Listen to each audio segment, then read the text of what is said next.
Nasunog ang isang oil tanker sa C5 Road sa Pasig kanina madaling araw. Ayon sa driver, posibleng problema sa electrical wiring ang sanhi ng pagliyab. May unang balita si EJ Gomez.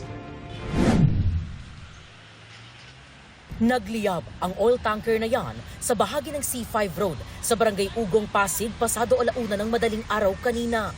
Natupok ang unang bahagi ng 22-wheeler.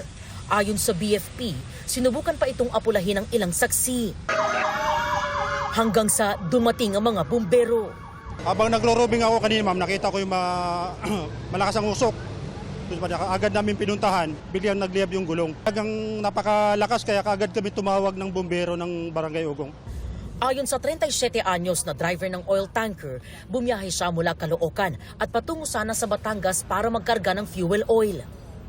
Mini-maintenance naman po yung mga truck namin. Maayos bago lumabas, maayos naman po yan. So ang naging problema ay? Ang electrical po. Tumalon pa ako kasi gawa ng nag-lock na po yung pinto, hindi ko nabuksan na nataranta na rin pa ako.